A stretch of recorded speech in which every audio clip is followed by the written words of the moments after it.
going to be talking about converting your seed into wealth. Converting your seed into wealth. The Bible likens knowledge to light. Is that the reason as to why the Bible says the entrance of your word brings light? Exactly. So only 5 million are earning above 25,000 every month. The destitute poor. Yes. You know, kuna maskini hohe hahe na kuna maskini hana hohe na hana hahe. In the life that this video will, it will be on YouTube for a long time. But I can assure you, maybe only 10% of the people we are trying to target will be able to reach it. So the first thing is you have to be a creator. One tree to God is a forest. Yes. That's why you gave us the analogy last time. Yeah. That it is only God knows. Yeah. How many oranges will come from one seed? Yes. Say that again. We identify the problem, then we create the solution to that problem. When you say that, yeah, Africa is the easiest place to be rich. Yes, definitely. So today we're going to be talking about a very important topic. I was in a matatu one day and I saw a sticker that when poverty comes through the door, love escapes through the window. So we're going to be talking about financial matters. Now, we are hosting one of our favorite financial consultants. He's been here before. He's not a mere guest to you, I know. And majority of you desired him back on the YouTube channel.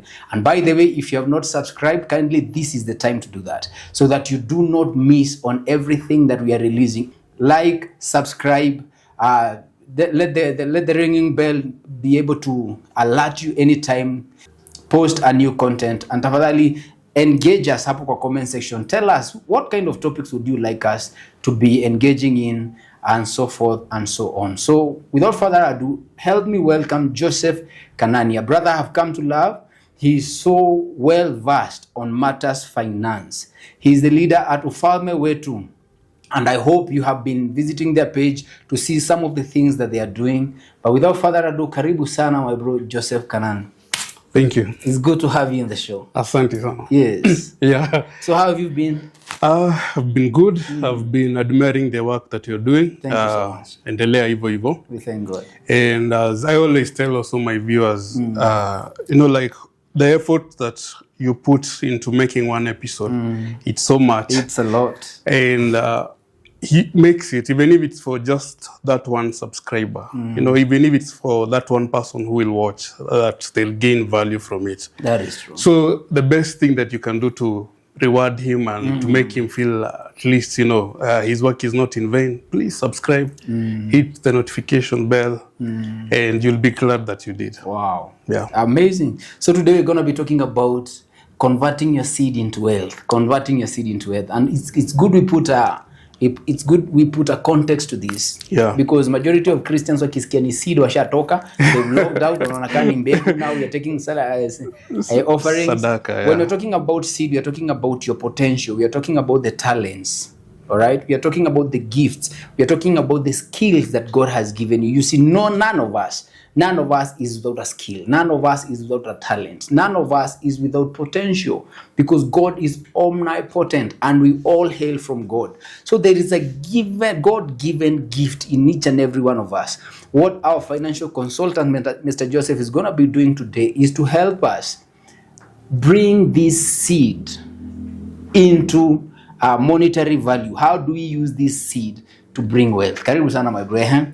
Thank you. It's also a good thing that you've started this conversation from a biblical point of view. Yeah. Because I try as much as possible to understand that life is spiritual. Finances are spiritual. And I'll give two verses, maybe for the next 5 minutes. Let me preach. Sure. 2 verses. Take the mic. One is Genesis. Chapter 1, verse 1. Everyone knows. What does it say? In the beginning, God created the heavens and the earth. Okay, most people like to read it up to that point. When you're talking about, when you're doing everything, put God first. You say in the beginning, God. But what comes next after God? Created. Now, I'm paraphrasing someone else because I heard this and I thought it was very powerful and I should share it. When you meet someone for the first time, what you tell them about you is what you most likely want them to know about you. Isn't it? When you meet someone for the first time, and if you're meeting maybe in, let's say, such a situation or such a setting, you'll tell me about Impact, what you do at Impact and everything about that. You won't tell me about your passion for football and such things. You'll tell me what you want me to know about you. But what then does it mean that when we meet God the first time, the first thing he tells us about himself is that he created. Wow. That in the beginning, God created. And then he put in us, through, he put his being in us by creating us in his own image and likeness. Meaning that the one trait about God that everyone has is that every one of us is a creator. Just like our God. We are not, because the Bible says clearly, first God created the creation, the rocks, the trees, all that. Then he created the creatures, beings in the sea, things that fly, the animals, those are creatures. Then he created man. He created another creator. To take charge of the creation. I love that. So, meaning basically that when we talk about this seed, we're talking about actually having God's glory in us, God's manifestation in us. But why then don't we make it, or take it out, monetize it, and get money or value out of it? Because already we have that seed. It's in you. Okay. The second verse I want to preach about is in the book of Hosea, chapter 4. A lot of us like to quote about it when we're talking about knowledge. Where the Bible says that my people perish for lack of knowledge. And as we said earlier, every life is very spiritual. That's true. The Bible likens knowledge to light. Say that again. The Bible likens knowledge to light. And darkness to ignorance. And who is the prince of darkness? The devil. So what does the devil do? He comes to kill, steal, and to destroy. And how does he destroy us? By ignorance. Helping us or keeping us in ignorance, keeping us in darkness. Is that the reason as to why the Bible says the entrance of your word brings light? Exactly. Brings knowledge, revelation. Wow, that's perfect. That's amazing. That's amazing. And there's someone else who said that when you want to succeed, the first thing you do is get knowledge, and then the second thing you do is pray, because getting knowledge gives you the light, prayer gives you the revelation. So we have the seeds, we have the abilities, we have the potential, we have the power. But because of ignorance, we're in darkness. We are being destroyed. Illuminate our hearts.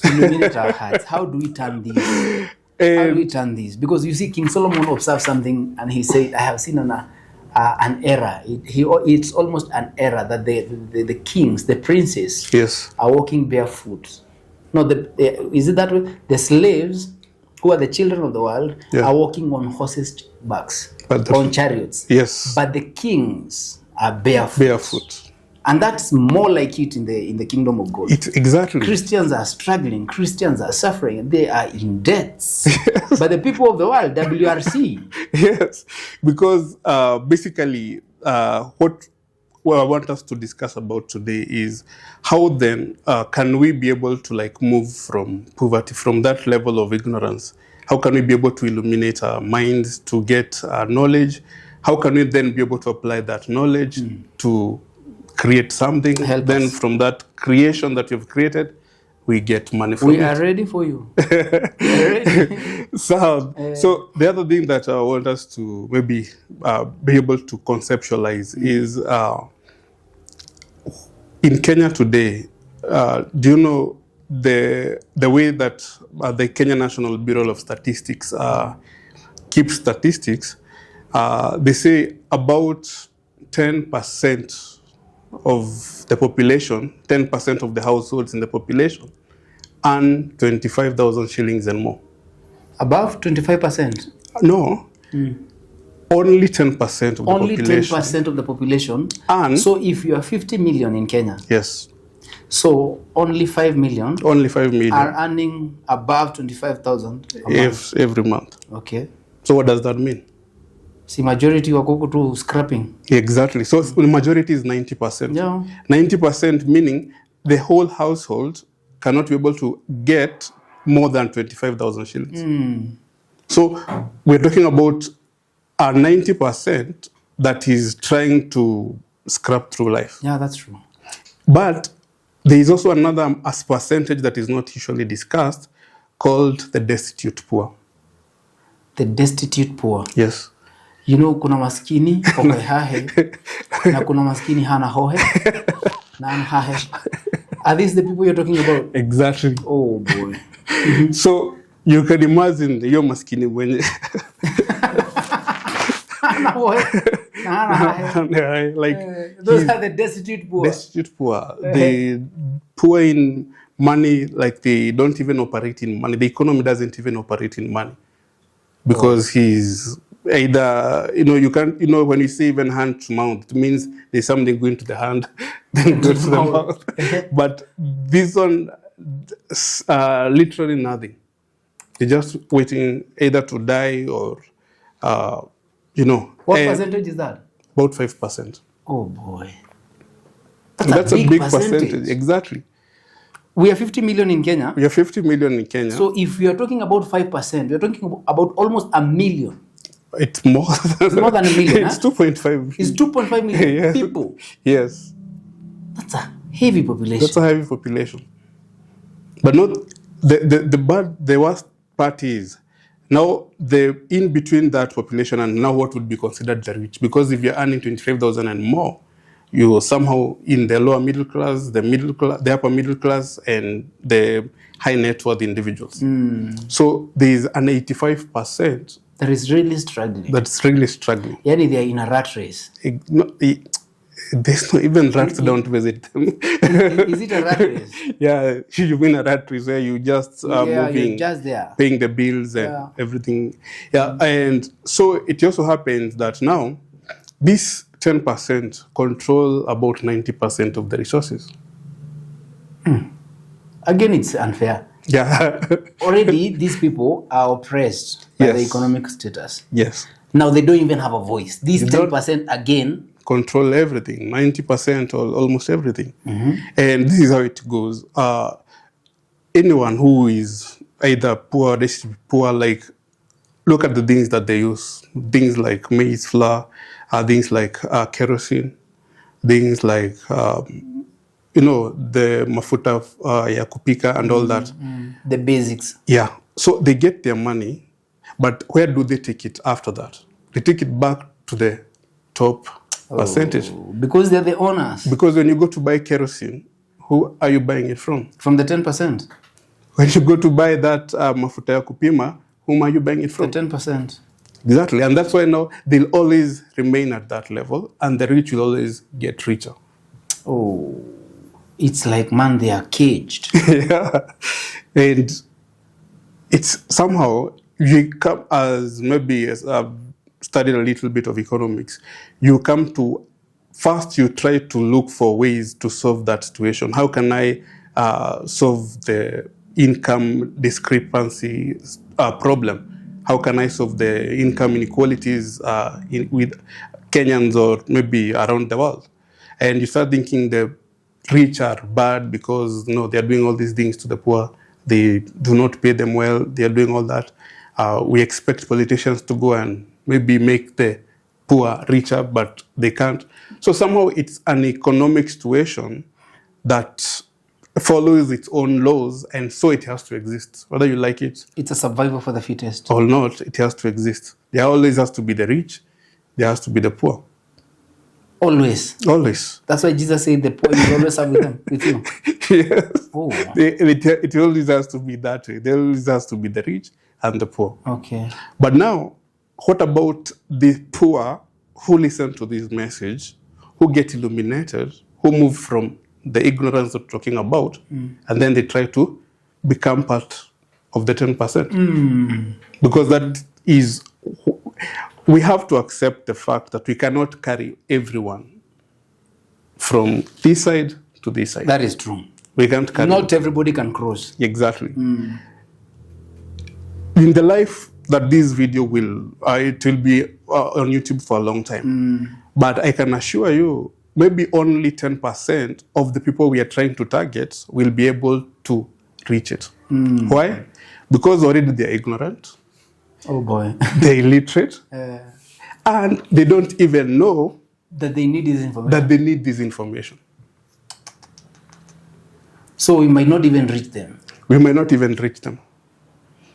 But for the sake of those who are listening to us. Yes. So that's why it's you know, the knowledge is, you know, you have to seek it. Even the Bible says, if you read the book of Proverbs, it says wisdom is standing at the street corner, waiting for you. Go and look for it. So it has to be an effort by you to knowledge, not the other way around. In other words, you have to make a deliberate effort to seek relevant knowledge for whichever area. And do you know why this is important? There's a guy, a psychologist called Abraham Maslow. Abraham Maslow drew the Maslow's needs. The Maslow hierarchy of needs. Yes. And he's saying if you don't hack on the basic needs, all right, there's no way you can self-actuate. Exactly. So majority of us, you can talk to people about purpose. Yes. You can talk to them about vision. But at the end of the day, mtu akifika kwake anaulizwa, where are the diapers? They have already forgotten about the pamper because I have to fix this thing right here. Yes. Yeah, that's why it's very important for you. Let's get out of poverty. Definitely. Yeah. So the first thing is you have to be a creator. You know, and being a creator means I fully encourage these people. You know, they're calling themselves the creative economy, and we have. Who are calling themselves that? The artists, the TikTokers, the content creators, yeah. But I think thinking that creation is just about content is very wrong. Yeah, that's true. And everyone thinking that if they want to be a creator, they have to create content and be considered as content creators is also actually very wrong. Because creation simply means you have to come up with an idea. And there's someone who said this, that ideas exist independent of you thinking them. What do you mean by that? Whatever you want to, nothing is ever new under the sun. Whatever you want to do either has been done or it's being done somewhere. So it's up to you to look at this situation you are in, the problem that you want to solve, borrow an idea from somewhere, and create a solution. That's creation. Because let me ask you a question. Like for instance, I usually deal with organizations that want maybe to make returns for taxation, for all these.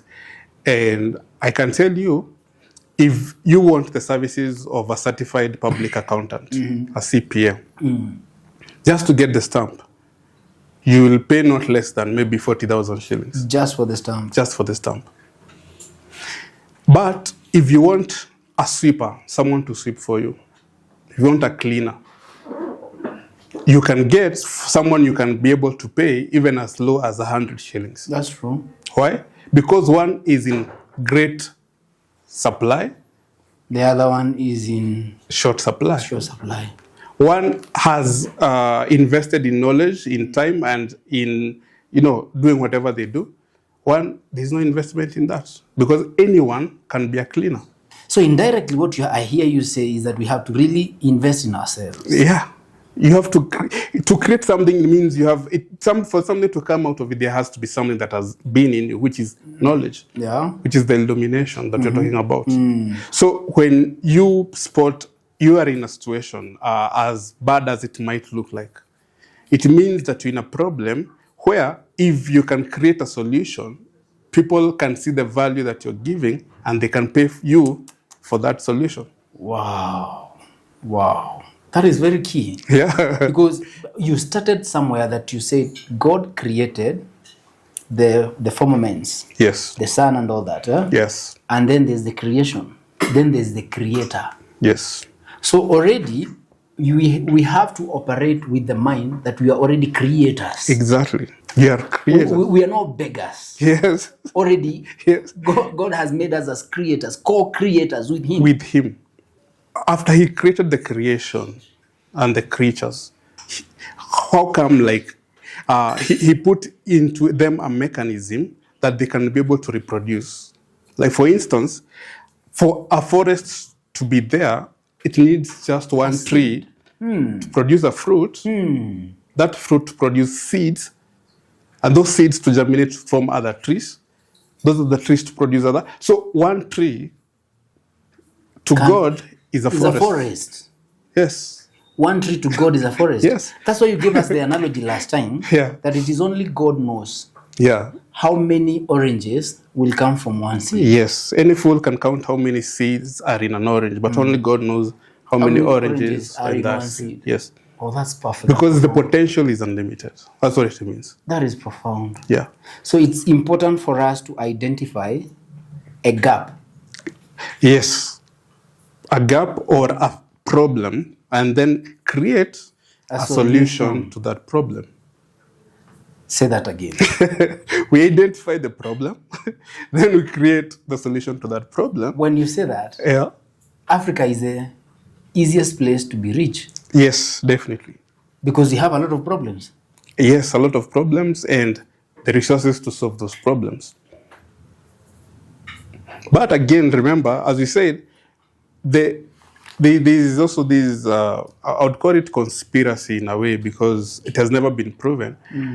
But the system works to maintain that status quo. The system wants there to be workers. And when we're talking about the system, is like a 10%.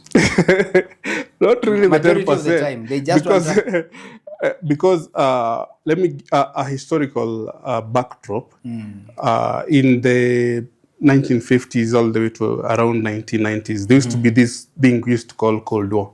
Cold War basically meant that the capitalist nations, the nations that were for capitalism, were fighting or opposing the nations that were for communism. That's true. Communism was now this thing where everyone is equal, let the state own everything, and everyone will be paid equally. That was communism. And Africa was in the middle.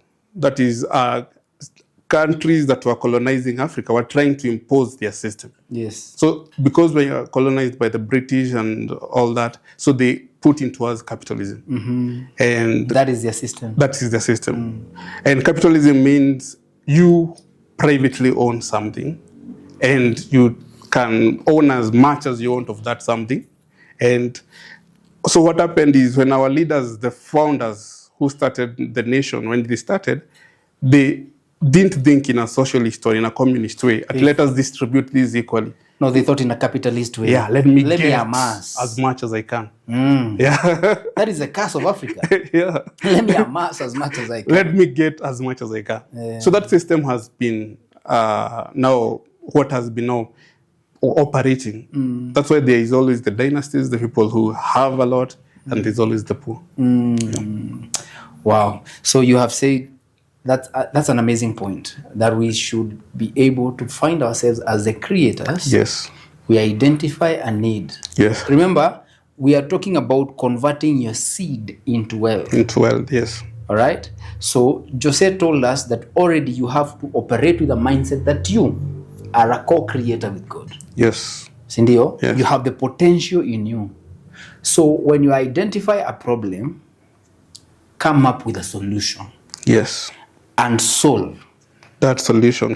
So by solving that solution, you are creating value. You are creating value. And people are paying you for that value. The same way, when a sweeper comes here, they pay them for that value. Yes, you have swept, but I could have gotten anyone else to do the same. So there's no more value. There's no more value you're adding that any other sweeper would have. So in a nutshell, that's point number one. In a nutshell, stop seeking success. Seek to become a person of value. Exactly. Say that again. Stop seeking success. Seek to become a person of value. Because even success is seeking for value. Yes. Wow, that's perfect. That's amazing. Yeah. So now let's try and give maybe 3 concepts that anyone can apply. Yes. So that they can be able to maybe move from that level.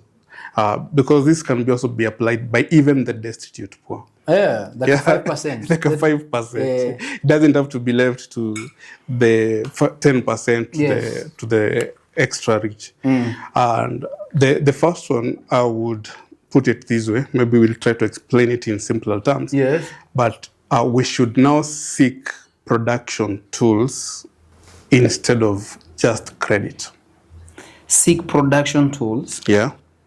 Instead of just credit. Yes. Please explain that. Okay. For instance, right now, if I ask, if we take a survey, we will look for 10 people in the streets and ask them who has a credit facility with maybe a phone app or a bank on all that. You'll get probably 9 out of 10 have a loan somewhere. Oh, really? They have a deni somewhere. But what did they take that deni to do? To consume. To put it in a very basic way, let's put it this way. You have access to 2,000 shillings somewhere. Okay. Right? Yes. And you go and make your hair. Okay. So you've consumed. Yes. But if you'd have looked maybe probably, let me just give a very basic example. If you have looked for that big thermos yenye watu zungusha coffee nayo. Yeah. Cooked coffee for the evening or tea and wanze kuzungusha town wakati kunanyesha. So meaning to you now that coffee flask and those cups, it's a production tool. Yeah. But when you went and made your hair or bought a seat or a TV or even a phone for just playing games and watching TikToks, that was for consumption. Or even the same thermos. Yeah. And you take it at home. Yes. To wait for guests. Yes. Who are coming once in a year. That is consumption, not a production tool. So now when we change our mindset to what am I spending money on? Is it for consumption or is it a production tool? You're challenging. Because I've seen people move from destitute poor, and the moment you give them credit, the first thing they buy is a cow. That cow, they're able to milk and provide milk to the neighbors. So there's a need they have addressed. Yes. And created a demand. Yes. For people to start seeking for their services. Exactly. Okay. And when now they start milking this cow and selling this milk, it means now they have a steady flow of income. Yes. They're able to pay the loan and upgrade their life from that level of destitute poor to another level of poor that is not destitute. So we are seeking production tools, not just credit. Yes. Because I'm sure even now, if we were to meet somewhere and I was poor and I saw you and I thought of approaching you, if I came to you and I borrowed you 1,000 bob, and if I came to you and borrowed you maybe a car washing machine, even if the car washing machine is more expensive, maybe it costs 10,000 or more, you'd rather give me that. I'm motivated to give you the car washing machine. Yes. Because that's a production. It's like I have taught you how to fish. Exactly. Instead of giving you a fish. They're 1,000 shillings. Because that's a production tool. Yes. And this production tool can be anything. Can be anything that you create or you think of, it can create value for you. For example, let me give this analogy, a layman analogy. Someone takes a loan and buys 85-inch TV. Yes. Yeah. Aeke kwa nyumba.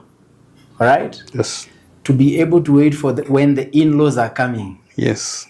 And they take picture posing next to the TV. Because of the TV. Yeah. Because our son made it in town. Yes. Another person buys the same TV, but gets a movie show out of that. Yes. So every time there's a Premier League, there are like 100 people who pay to come and watch. This is the same tool. Yes. But for one person, it's for consumption. The other person, it's a production tool. Wow.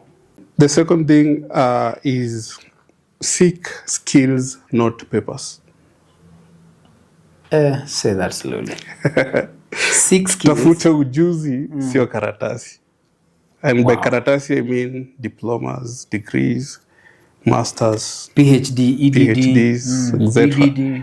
Because how many people do you know who walk around with a brown envelope full Looking of for their people employment. looking for employment? Many. Many. But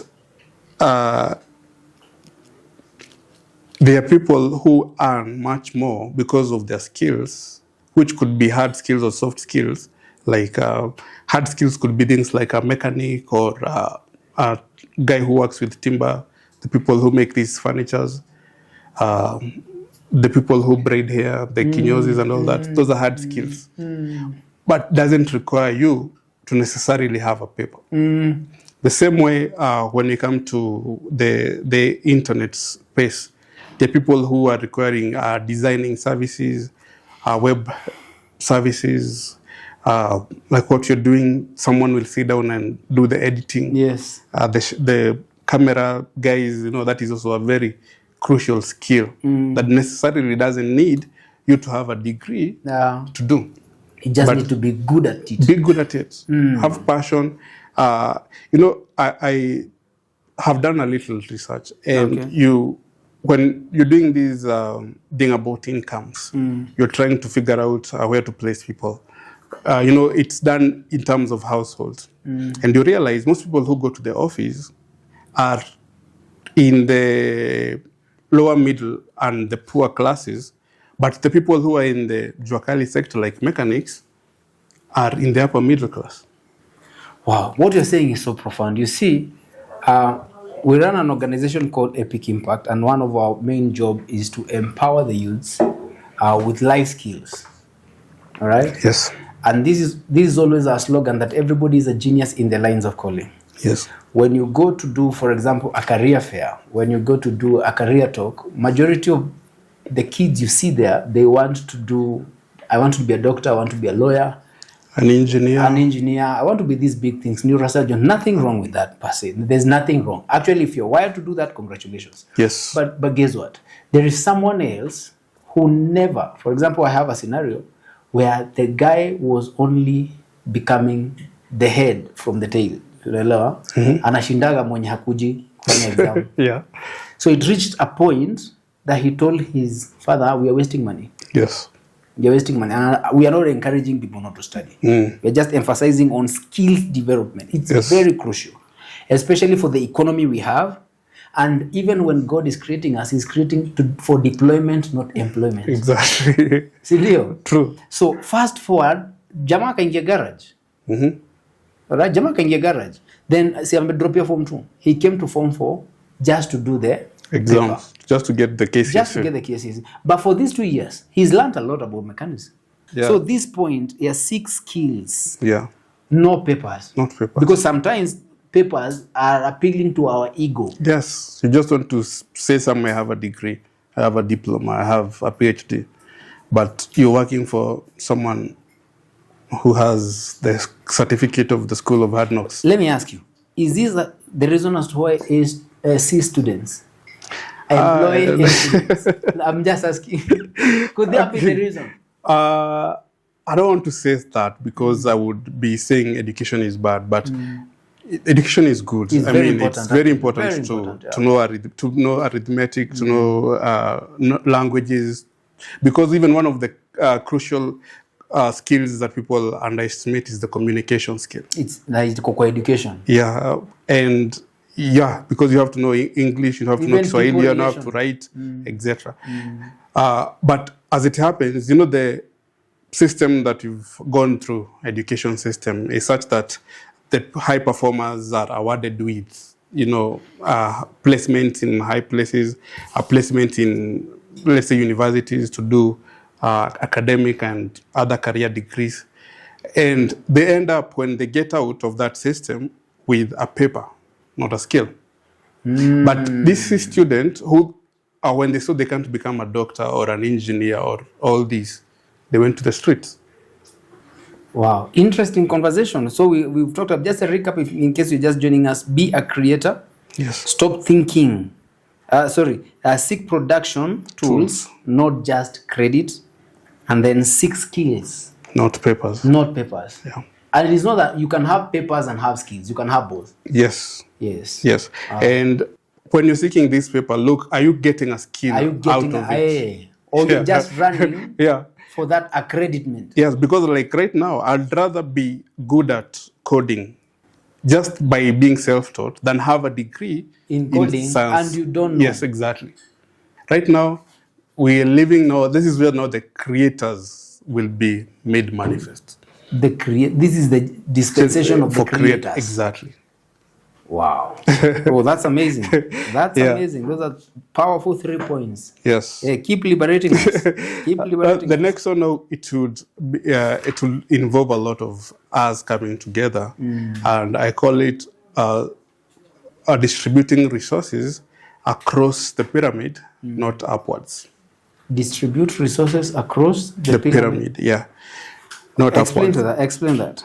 You talked about the Maslow pyramid. Now, if we look at the wealth pyramid, the top 1% or the top 10% are here, and the biggest of the population form the base of the pyramid. That's true.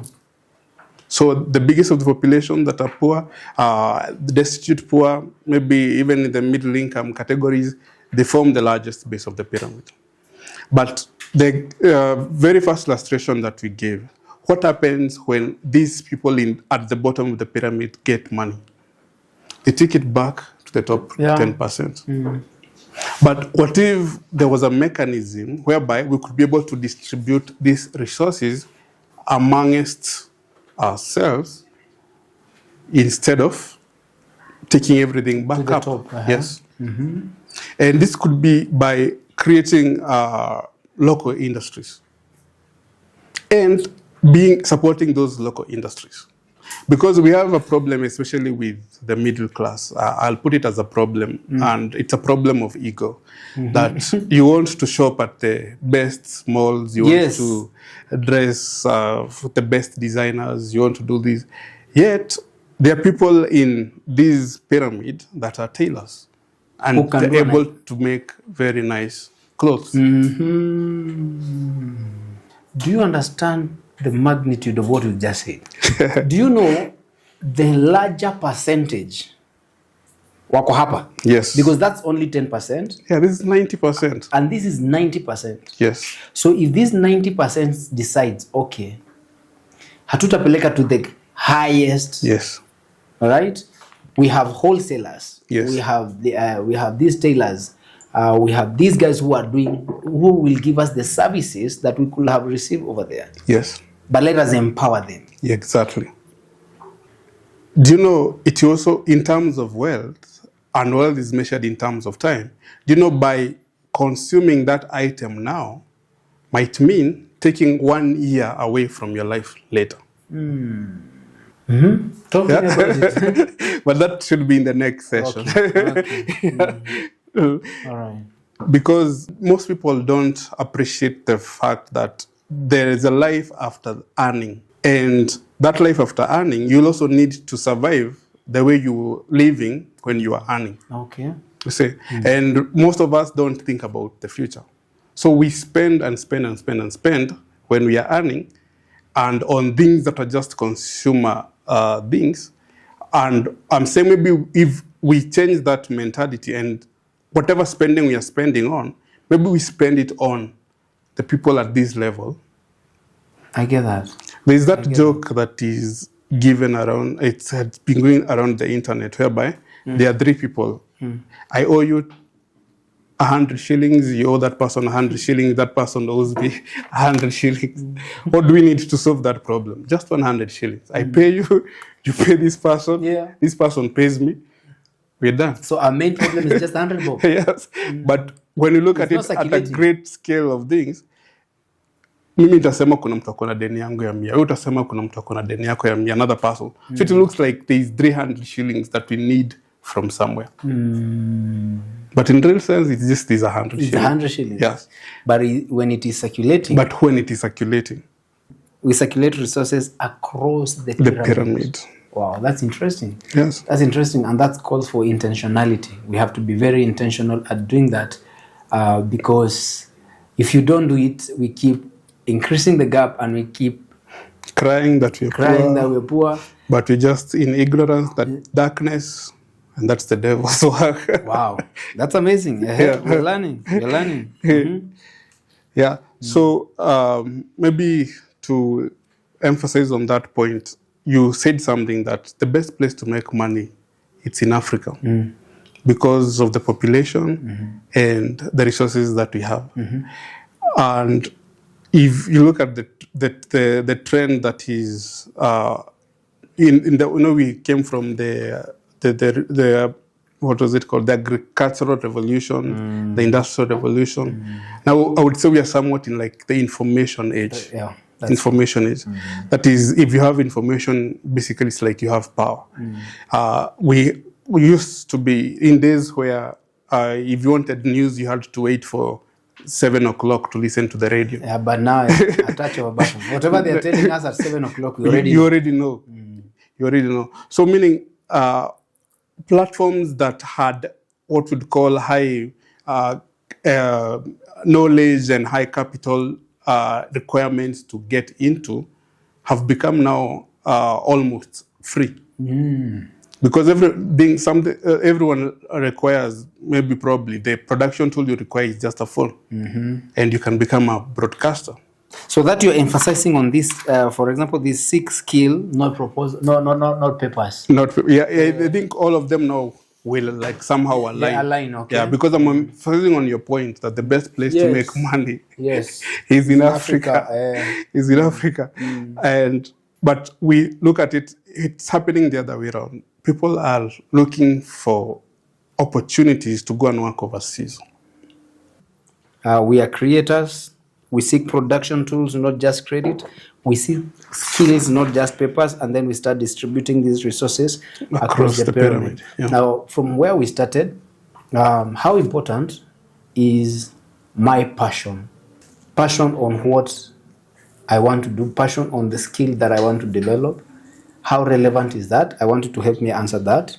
And another question I'd like to pose to you is, how can we have a mental shift? Because it's almost as though we have learned helplessness. Yes.